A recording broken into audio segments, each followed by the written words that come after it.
Hello दोस्तों, कैसे हो आप लोग। स्वागत है आपका आपके चैनल प्रदीप अड्डा में। दोस्तों, आज हम लोग यहाँ पर देखने वाले हैं डीएलएड फोर्थ सेमेस्टर का शांति शिक्षा एवं सतत विकास का क्लास है। मैं यहाँ पे आपको बता दूं कि आज हम लोग यहाँ पर सारे क्वेश्चंस को कवर करने वाले हैं। जितने भी आपके बहुविकल्पीय प्रश्न हैं, इसमें से आपका कोई भी प्रश्न नहीं छूटेगा। और यहाँ पर हम हर एक प्रश्नों का जो ट्रिक वाइज होगा, हम ट्रिक के साथ आपको समझाते हुए आगे बढ़ते रहेंगे। यहाँ से आपके प्रश्न आपके एग्जाम में जरूर आएंगे। जो हमारे भाई बहन नए हैं, जो लोग अभी तक चैनल को सब्सक्राइब नहीं किए हैं, वो लोग भी सब्सक्राइब कर लें ताकि कोई भी क्लास कोई भी अपडेट आपसे मिस ना हो। मैं दोस्तों यहाँ पे आपको बता दूं कि आप लोग एग्जाम का इंतजार मत करिए, आप लोग अपनी तैयारी अच्छे से करते रहिए।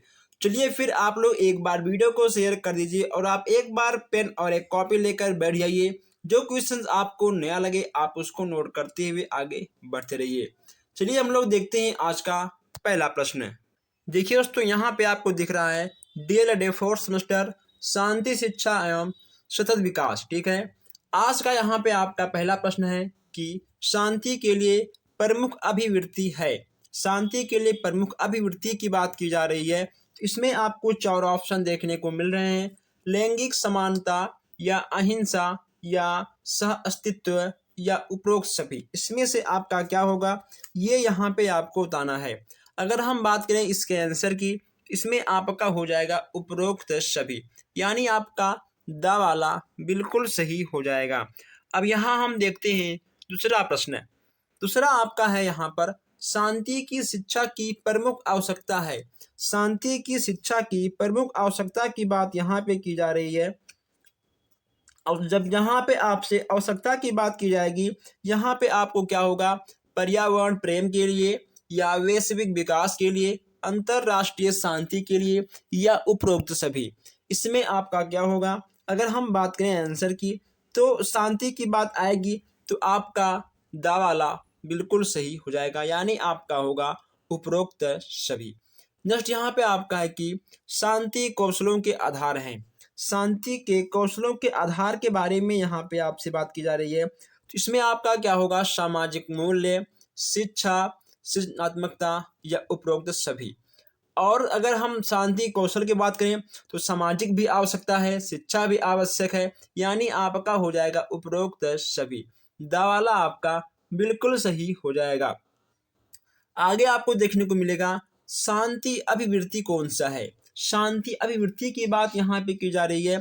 शांति अभिवृत्ति आपका कौन सा है, लैंगिक समानता, कुशलता या फिर सह अस्तित्व या सृजनात्मकता। इसमें आपका क्या होगा, इसमें आपका हो जाएगा कुशलता। कुशलता यानी आपका बा वाला बिल्कुल सही हो जाएगा। आइए दोस्तों, हम यहाँ देखते हैं पांचवा प्रश्न। पांचवा यहाँ पे आपका है कि बालकों में सामाजिक गुणों के विकास के लिए आवश्यक है।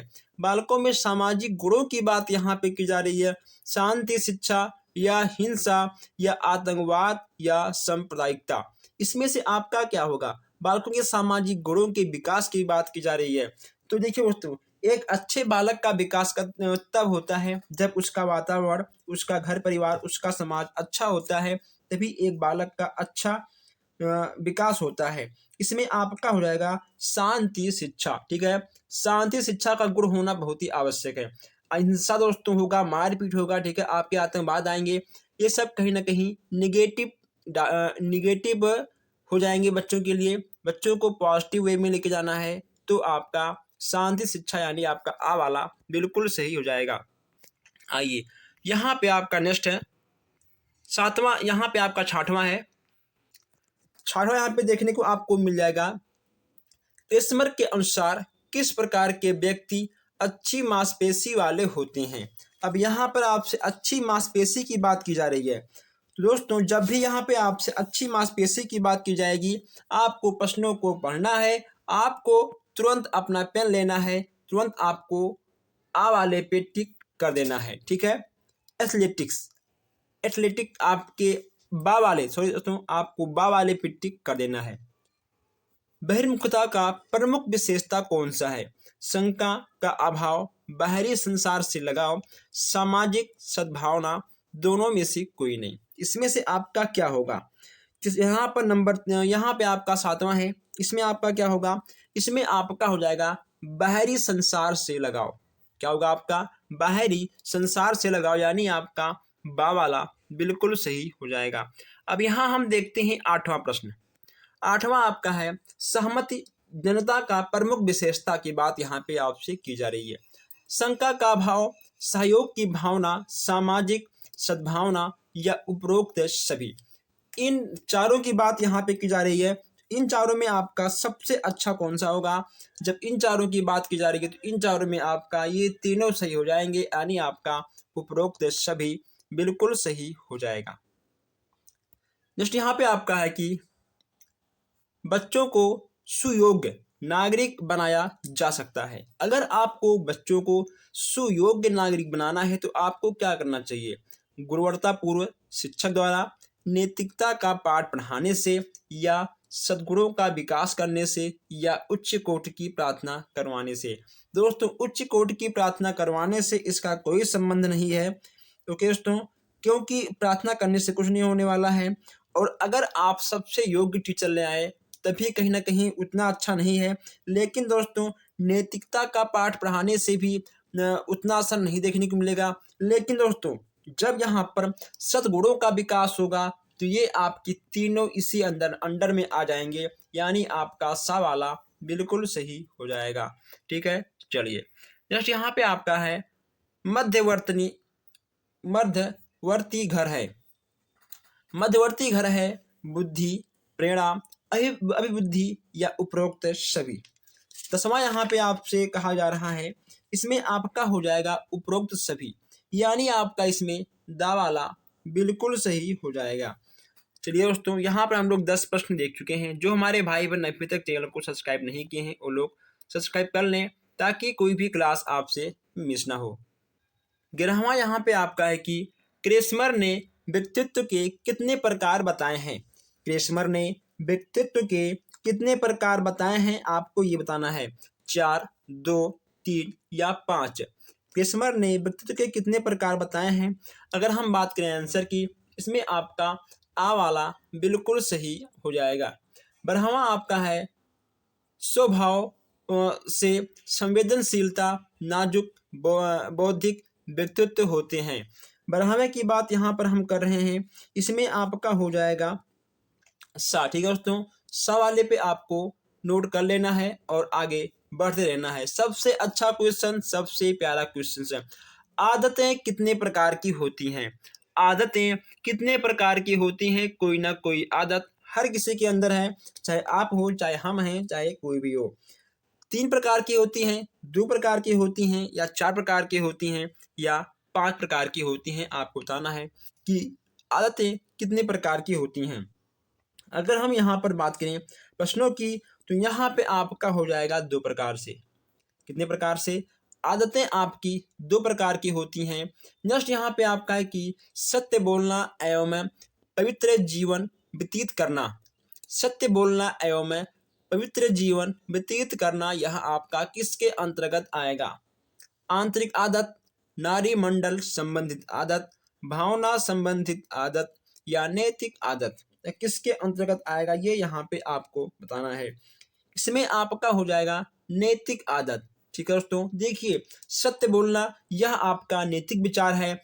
पवित्र जीवन व्यतीत करना यानी पवित्र जीवन जीना, यह भी कहीं ना कहीं आपका स्वयं का नैतिकता है, यानी आपका दा वाला बिल्कुल सही हो जाएगा। 15वें की बात करें, 15वां यहाँ पे आपका है कि बालक द्वारा जिससे जगत के संदर्भ में अपने मन में एक निश्चित छवि बताया है, इसमें आपका क्या होगा? 15वें की बात यहाँ पे की जा रही है, इसमें आपका क्या होगा? स्व जागरूकता, बहिर्मुखता, चेतनता, या फिर सहमति जनता। इसमें आपका क्या होगा? अगर हम बात करें इसके आंसर की, इसमें आपका हो जाएगा आ वाला। ठीक है, इसमें आपका आ वाला यानी स्वर जागरूकता, आ वाला आपका इसमें बिल्कुल सही हो जाएगा। यहाँ पर दोस्तों हम लोग 15 क्वेश्चंस कर चुके हैं। जो हमारे भाई बहन अभी तक चैनल को सब्सक्राइब नहीं किए हैं वो लोग सब्सक्राइब कर लें, और आप लोग प्लीज़ वीडियो को अपने दोस्तों तक शेयर करें ताकि किसी का भी किसी भी विषय में बैक ना आए। 16वां यहाँ पे आपका है कि किस गुण के आधार पर व्यक्ति अपने कार्य एवं व्यवहार को प्रदर्शित करता है? किस गुण के आधार पर? यहाँ पर गुण की बात की जा रही है। जब यहाँ आपसे गुण की बात की जाएगी तो आपका क्या होगा? स्वयं जागरूकता या फिर बहिर्मुखता, चेतनता या फिर सहमति जनता। इसमें आपका क्या होगा? इसमें आपका हो जाएगा चेतनता, ठीक है, यानी आपका इसमें सा वाला बिल्कुल सही हो जाएगा। अब यहाँ हम बात करते हैं 17वीं की। उत्साह की अधिकता का प्रमुख लक्षण है। उत्साह की अधिकता का प्रमुख लक्षण है। यहाँ पर उत्साह की बात की जा रही है, इसमें आपका क्या होगा? इसमें आपका हो जाएगा बहिर्मुखता, यानी आपका इसमें बा वाला बिल्कुल सही हो जाएगा। 18वां यहाँ पर हम देख लें, 18वां की बात की जा रही है। स्नायु विकृति का प्रमुख लक्षण है। स्नायु विकृति का प्रमुख लक्षण है क्रोध की अधिकता, चिंता की स्थित, समायोजन की समस्या या उपरोक्त सभी। इसमें आपका क्या होगा? 18वें की बात यहाँ पे की जा रही है, इसमें आपका हो जाएगा उपरोक्त सभी, यानी आपका दा वाला बिल्कुल सही हो जाएगा। नेक्स्ट यहाँ पे आपका है तनाव का सहन ना कर पाना। तनाव का सहन ना कर पाना, यह आपका किसके अंतर्गत आएगा? और जब यहाँ पर आपसे तनाव का सहन की बात करें, इसमें आपका हो जाएगा स्नायु विकृति, ठीक है, यानी आपका दा वाला बिल्कुल सही हो जाएगा। चलिए नेक्स्ट यहाँ पे आपका है 20वां, साथी संबंधों में निहित प्रमुख विशेषता है। साथी संबंधों की निहित प्रमुख विशेषता के बारे में यहाँ पे बात आपसे की जा रही है। ये भी क्वेश्चंस कहीं ना कहीं बहुत मोस्ट इंपॉर्टेंट है, ये भी आपको नोट करना चाहिए। विश्वास, पारदर्शिता या फिर सहभागिता या उपरोक्त सभी, ये आपकी तीनों बिल्कुल सही है, यानी आपका दा वाला बिल्कुल सही हो जाएगा। आइए दोस्तों, अब यहाँ हम देखते हैं 21 क्वेश्चंस। 21 क्वेश्चंस की बात करें, इसमें आपका हो जाएगा सामाजिक बोध का संबंध किससे है? सामाजिक बोध का संबंध किससे है? मस्तिष्क से, मानसिक विकास से या मनोविज्ञान से या उपरोक्त सभी। इन चारों में से आपका क्या होगा? मानसिक विकास की बात की जा रही है तो इसमें आपका तीनों होगा, यानी आपका हो जाएगा उपरोक्त सभी। 22वां यहाँ पे आपका है कि बालकों की मित्र मंडल यह का प्रभाव पड़ता है। बालकों की मित्र मंडल पर कौन सा प्रभाव पड़ता है, ये यहाँ पे आपको बताना है। बालक के व्यक्तित्व पर, आक्रामकता पर या फिर संबंधों पर या तकनीकी पर। इन चारों में से आपका क्या होगा? मित्र मंडल की बात की जा रही है, इसमें आपका हो जाएगा व्यक्तित्व पर, ठीक है, यानी आपका आ वाला बिल्कुल सही हो जाएगा। यहाँ पे आपका 23 है कि बालकों को प्रभावशाली प्रमुख बालकों में प्रभावशीलता प्रमुख विशेषता है। यहाँ पर बालकों के प्रभावशीलता के प्रमुख विशेषता के बारे में बात की जा रही है। इसमें आपका क्या होगा? सामाजिक बोध है, तकनीक एवं साथी संबंध में या साथी संबंधों में, ठीक है, या फिर आत्मकता में। इसमें आपका क्या होगा? अगर हम यहाँ बात करें इसके आंसर की, इसमें आपका साथी संबंधों की बात की जाएगी, यानी आपका इसमें सा वाला बिल्कुल सही हो जाएगा। अच्छे चरित्र का प्रमुख गुण। अब यहाँ पे आपसे अच्छे चरित्र के प्रमुख गुण की बात की जा रही है। विश्वसनीयता, कर्मनिष्ठता, कर्तव्यनिष्ठता, विवेकशीलता या उपरोक्त सभी। इसमें आपका क्या होगा? 24 की बात यहाँ पर की जा रही है। किसकी बात की जा रही है? यहाँ पर 24 की बात की जा रही है। इसमें आपका हो जाएगा उपरोक्त सभी, यानी आपका विश्वसनीयता भी होगा, कर्तव्यनिष्ठता भी होगा और विवेकशीलता, यानी आपका तीनों होगा, यानी आपका दा वाला सही हो जाएगा। 25 यहाँ पे आपका है कि हम के भाव के विकास का प्रारंभ होता है। हम, ओके, तो हम के भाव का विकास कब होता है? यह क्वेश्चंस आपसे टेट में भी पूछ लेता है। शैशवावस्था में, बाल्यावस्था में, किशोरावस्था में या युवावस्था में। तो हम की भावना की बात करें, जब दोस्तों बच्चे किशोरावस्था में आते हैं तब उनके अंदर हम की भावना आ जाती है, यानी हम भी कुछ हैं, ठीक है। अगर बच्चा बाल्यावस्था में है, अगर आप उसे इंसल्ट करते हो, उसे कोई भी प्रभाव नहीं पड़ेगा। अगर बच्चा शैशवावस्था, बाल्यावस्था में है, उसका कितना भी आप मजाक उड़ाओ, उसे प्रभाव नहीं पड़ेगा, लेकिन किशोरावस्था में कहीं ना कहीं बच्चों का प्रभाव देखने को मिल जाता है। ठीक है, किशोरावस्था में बच्चों में हम की भावना उत्पन्न हो जाती है। दोस्तों अभी यहाँ पर आपके बहुत सारे प्रश्न हैं, चलिए आगे बढ़ते हैं। यहाँ हम देखते हैं 26 क्वेश्चन है। कौन सा क्वेश्चन देखते हैं हम लोग यहाँ पर? 26 क्वेश्चन। आइए हम लोग यहाँ पर देखते हैं। 26 आपका है, आज भी जहाँ शांत वातावरण में पेड़ों के नीचे बच्चे शिक्षा ग्रहण करते हैं, वह स्थान कौन सा है? आपको बताना है कि वह कौन सा स्थान है जहां पर आज भी शांत वातावरण में बच्चे पेड़ों के नीचे शिक्षा ग्रहण करते हैं। साबरमती आश्रम, शांति निकेतन, या समुद्र का किनारा, या घाटी। इन चारों में आपका कौन सा होने वाला है, ये यहाँ पे आपको बताना है। अगर हम बात करें आंसर की, इसमें आपका होगा शांति निकेतन। ठीक है, इसमें आपका बा वाला बिल्कुल सही हो जाएगा। नेक्स्ट यहाँ पे 27 है कि बालक के चरित्र का विकास माता पिता और परिवार पर निर्भर होता है। बाल्यावस्था में, शिशुवावस्था में, किशोरावस्था में, या युवावस्था में, किसमें आपका होगा? बालक के चरित्र की बात की जा रही है, उनके माता पिता और परिवार के निर्भर के बारे में यहाँ पर आपसे बात की जा रही है। इसमें आपका क्या होगा? इसमें आपका हो जाएगा शिशुवावस्था में। जब बच्चा शिशुवावस्था में होता है तभी उसके माता पिता, उसके परिवार का जो रहन सहन है वह अच्छा होना चाहिए, क्योंकि बच्चे शिशुवावस्था से ही सीखना स्टार्ट कर देते हैं। नेक्स्ट यहाँ पे आपका है 28 यहाँ पे आपसे पूछा गया है कि किशोरावस्था में चित्रिक गुणों का विकास होता है। 0 से 5 वर्ष, 13 से 18 वर्ष, 6 से 12 वर्ष, 18 से 21 वर्ष। ये यहाँ पे आपको चारों ऑप्शन दिख रहे हैं, इसमें आपको टिक करना है। इसमें आपका क्या होगा? इसमें आपका हो जाएगा बा वाला, यानी 13 से 18 वर्ष आपका बिल्कुल सही हो जाएगा। नेक्स्ट यहाँ पे आपका है 29, नैतिक शिक्षा के उद्देश्य कौन से हैं? शारीरिक विकास, ज्ञानेंद्रियों का प्रशिक्षण, मानसिक शक्ति का विकास, या उपरोक्त सभी। नैतिक शिक्षा के उद्देश्य के बारे में यहाँ से आपसे बात की जा रही है, आपको बताना होगा। इसमें आपका हो जाएगा उपरोक्त सभी। नैतिक शिक्षा के उद्देश्य में आपका बच्चों का शारीरिक विकास, ज्ञानेंद्रियों का प्रशिक्षण और मानसिक शक्तियों का विकास, ये तीनों आ जाएंगे, यानी आपका उपरोक्त सभी बिल्कुल सही हो जाएगा। यहाँ पे आपका 30वां है कि बालक की प्रथम पाठशाला एवं उसके प्रथम शिक्षक कौन से हैं? माता पिता हैं, आस पड़ोस हैं, सगे संबंधी हैं, या शिक्षक हैं। तो आप एक बात जान लीजिए कि बालक का प्रथम पाठशाला एवं प्रथम शिक्षक आपका कौन होगा? आपके माता पिता और परिवार हो जाएंगे। ठीक है दोस्तों, कहीं कहीं आपको माता पिता देखने को मिल जाएंगे, कहीं कहीं आपको माता पिता और परिवार भी देखने को मिल जाएंगे, यानी आपके घर वाले ही। ठीक है दोस्तों, आपके घर वाले, आपके माता पिता बालक के प्रथम शिक्षक और प्रथम पाठशाला हो जाते हैं। आइए हम लोग आगे बढ़ते हैं। यहाँ पे आपका 31 प्रश्न है।